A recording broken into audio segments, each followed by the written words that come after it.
Assalamualaikum warahmatullahi wabarakatuh dan salam sejahtera. Hai kawan-kawan, saya berasa amat teruja untuk berkongsi dan menceritakan mengenai sebuah buku yang telah saya baca dan ianya sangat menarik dan memberikan saya mendalam terhadap diri saya. Terlebih dahulu, saya ingin memperkenalkan diri saya. Nama saya Sharifah Dania Syafiah binti Said Syarul Syamil. Saya berumur 11 tahun. Saya dari kelas 5 Amat dan saya belajar di Sekolah Kebangsaan Teruntum, Kuantan. Hobi saya ialah membaca pelbagai buku untuk menambah pengetahuan. Di samping itu juga, saya sangat aktif dalam seni mempertahankan diri. Saya merupakan atlet pelapis negeri Pahang bagi sukan karate-do. Sepanjang pelibatan saya dalam sukan karate, saya telah memenangi pingat di beberapa kejohanan antarabangsa. Saya juga merupakan tunas kokurikulum sesi persukalahan 2022 dan 2023. Baiklah, berbalik kepada tajuk perkongsian saya pada hari ini.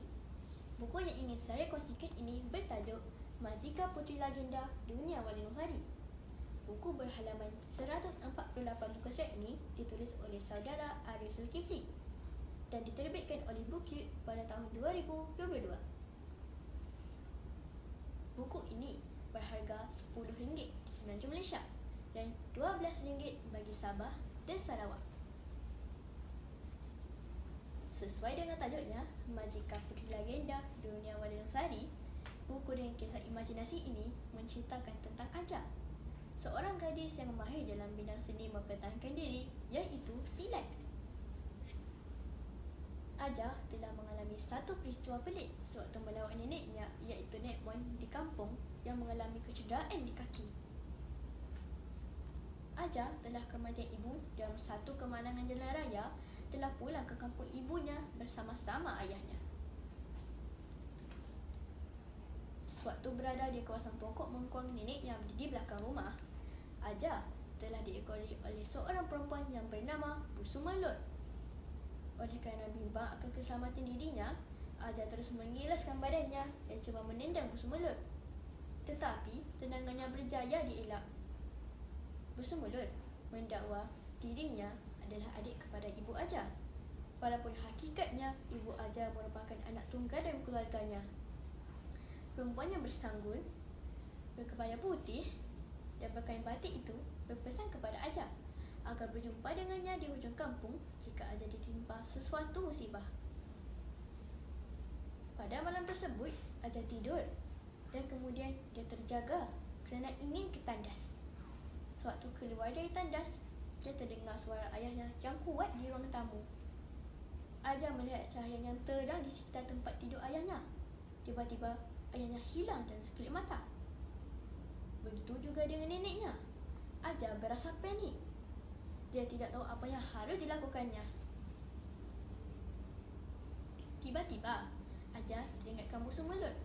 Kerana bimbangkan akan keselamatan ayah dan neneknya, Aja sanggup menempuh kegelapan malam lalu menuju ke hujung kampung untuk meminta pertolongan Bu Sumelut. Bu Sumelut mendakwa Aja seorang pelakon yang dapat membuka portal ke dunia legenda dan menyelamatkannya. Bu Sumelut melukis bentuk bulatan yang mengelilingi mereka, lalu membaca mantra. Tiba-tiba, Aja dapat rasakan pusaran angin yang kuat, seperti sebuah vacuum yang menyedutnya dan Bu Sumelut ke dunia lain. Tidak lama kemudian, Aja menyedari yang dia dan Bu Sumelut telah berada di dunia Wali Nosari. Semasa di dunia Wali Nosari, ilmu persilatan Aja teruji apabila dalam perjalanan mencari ayahnya, dia telah ditipu oleh seorang lelaki yang telah membawanya ke dalam hutan dan cuba berbuat sesuatu yang tidak baik ke atas dirinya. Aja menggunakan kemahiran persilatan yang telah dipelajarinya untuk menewaskan lelaki itu.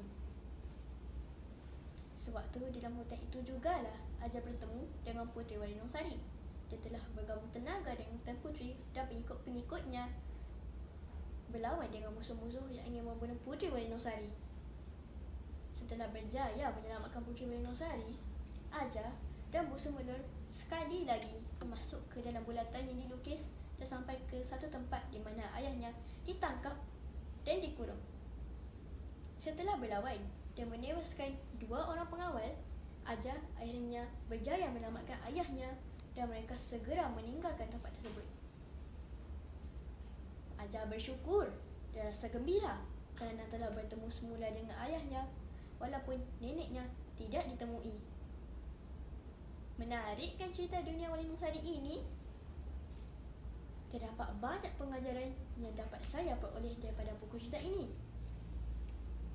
Yang pertama, kita akan sanggup berkorban apa sahaja demi kasih sayang kepada ahli keluarga kita. Yang kedua, seni mempertahankan diri amat penting dan perlu dipelajari bersungguh-sungguh untuk manfaat diri sendiri dan masyarakat sekeliling.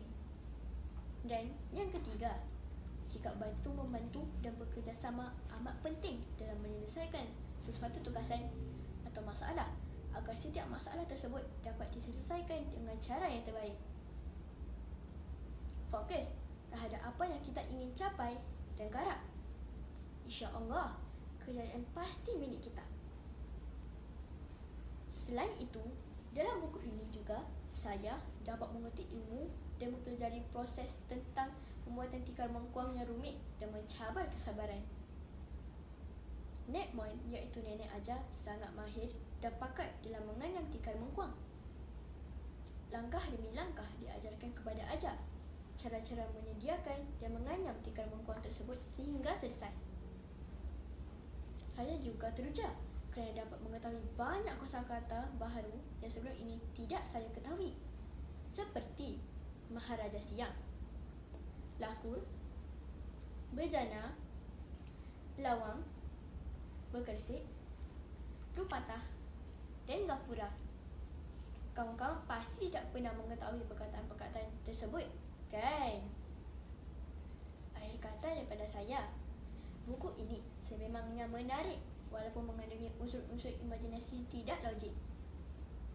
Inilah cara penulisan pengarang yang mahu memberikan impak yang kreatif dan berimajinasi tinggi dalam mengolah jalan cerita agar menarik dan memberi kesan yang mendalam kepada para pembaca.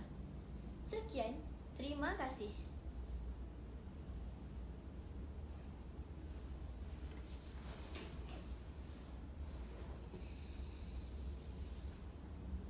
Baik, terima kasih adik Sharifah dan Nia Syafiah. Okey, berdasarkan buku yang kamu telah lisensi tadi, soalan pertama, apakah kesan cerita ini kepada diri kamu? Buku cerita ini sangat memberikan inspirasi kepada saya. Lebih-lebih lagi, saya amat meminati seni mempertahankan diri walaupun berlainan kategori. Tetapi, jalan ceritanya amat menarik meminat saya. Di samping nilai-nilai murni seperti membantu ahli keluarga dan orang sekeliling yang memerlukan. Okey, baiklah. Untuk soalan yang kedua, bagaimanakah caranya memupuk minat membaca di kalangan kanak-kanak? Apa pendapat kamu? Minat membaca dalam kalangan anak-anak dapat dipupuk dengan cara membawa mereka ke perpustakaan pada setiap minggu atau masa terluang. Ibu bapa boleh membeli atau menyediakan jenis bahan bacaan seperti buku cerita, majalah, komik dan sebagainya untuk menarik minat mereka.